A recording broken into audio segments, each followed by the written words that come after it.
So the digital divide. So this is my signature project for part two, and this is a big thing.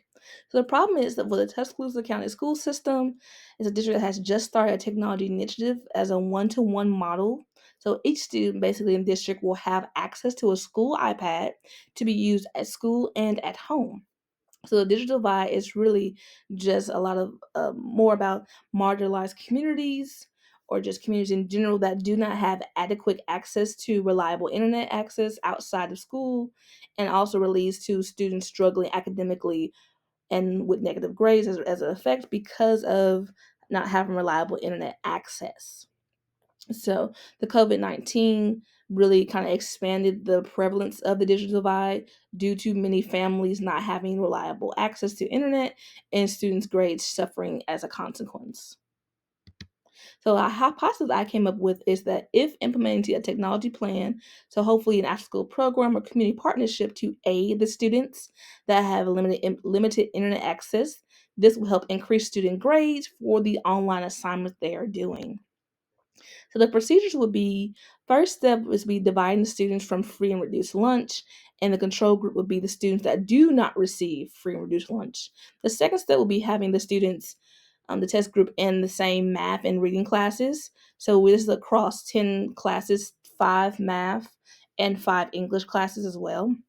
And they will be tested and observed over a 9-week period, and there'll be weekly surveys to self-monitor for the students to self-monitor their progress and grades in the classes of reading and math. And the instructors will do a weekly observation of the class along with any antecedent notes they have noticed. The third step will be for instructing students on daily work and projects to use different educational technologies such as Microsoft Office tools, Canva, Flip, and video editors. Again, Tuscaloosa County School System is a Microsoft Office district, so those applications are readily available. The fourth step will be to kind of introduce students to using the after school services or community partnerships with technology, and to be helped with more instruction or any help on the homework that may be needed. And the final step will be comparing the data from before the test group started to after test group started for that specific 9-week period. So this is historical data of Eccles Middle School before the pandemic, 2017, 2018, 2019. You can notice that there's academic growth, especially in 2019, and there was a 1% increase in academic achievement of 2019 as well before the COVID-19 pandemic. So the action plan I've kind of outlined before, the role will be just for students to collaborate with their instructor about the learning how to have explicit instruction about how learning to use the technology tools and uses of the better access to internet with after school programs or community partnerships to help them. So the plan to prevent harm is to have a standard procedures with the classroom rules and procedures, along with emergencies for lockdowns, severe weather, and classroom threats. Also, students will be confidentiality will be protected from the instructor using the double lock system as well. And this just means that students' information will be locked in a locked cabinet, and the teacher's room door will be locked as well. So their information is duly protected. This is RBR approved. I have permission consent from all parties involved. Also, validity, so internal external validity. So the internal validity is just the issue will be of the teaching style, and some of the classroom atmospheres will be changing, which could influence students results as well and how they progress. The external validity will come from students using internet outside the school setting, so their home life could interfere, as well as possibly them being sick or siblings. So those are external things that could influence them on the being outside the school setting.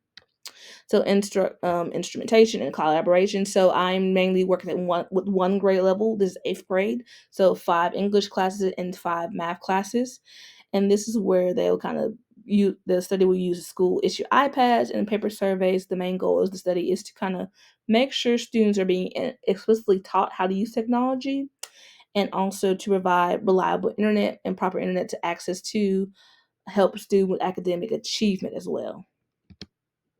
Here's a sample of just what it looks like for the sample that will be given to students for the weekly review for themselves. Just a simple multiple choice and rating scale to see how they're feeling for that week on the assignment that was given. Again, I've already mentioned confidentiality about how they're under a double lock system. Now, the special population, as far as SPED, ELLs, 504, and also PST students are being monitored, were exempted from this study just so I can have a social norm of typical students. Now, the present data for Eccles Middle School, this is for 2023. Now, 2023 is a decrease far as with academic achievement and also a decrease in academic growth. However, there's an increase in economical disadvantaged families that identify as economical disadvantaged for 2023, which I believe influenced the 1% decrease of student achievement as well.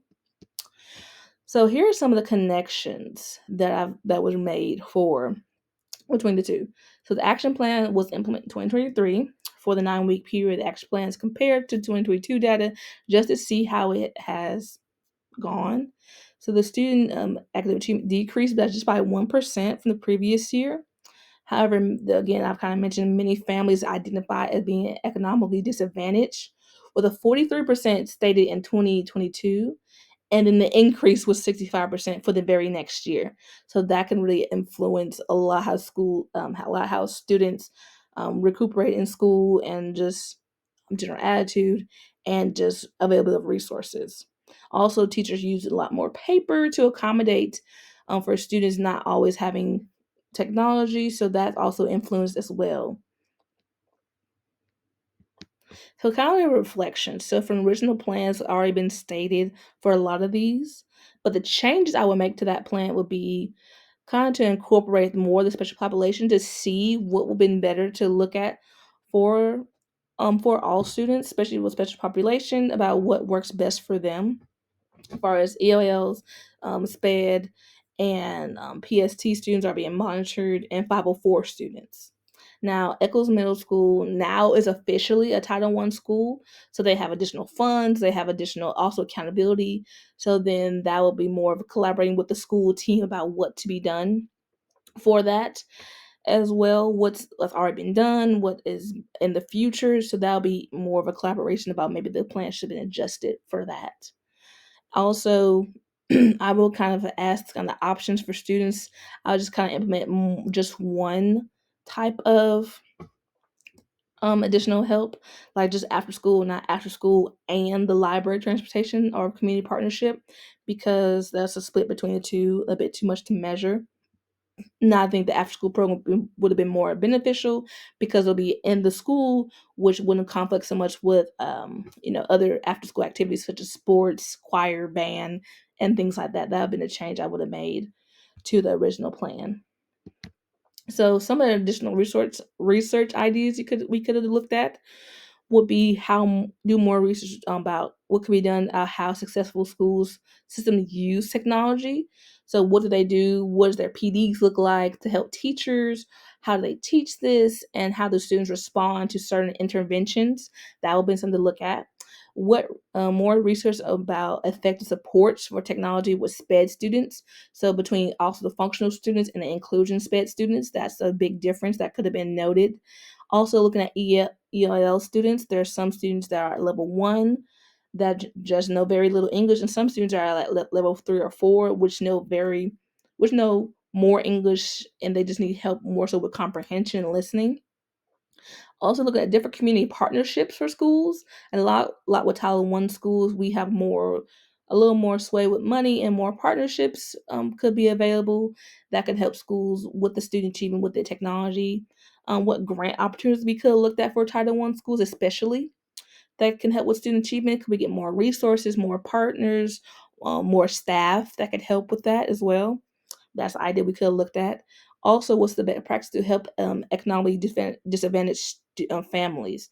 Is there a way the school we could have done more to support those families? And is there anything that's our district already does that we can make more readily available or noticeable to those families? Also, kind of looking at these additional sources I've kind of used for to find my research as well. A lot of these come from Forbes. There's different researchers I used um, for this study. And also, thank you so very much for listening. Hope you have a wonderful day. Have a good day.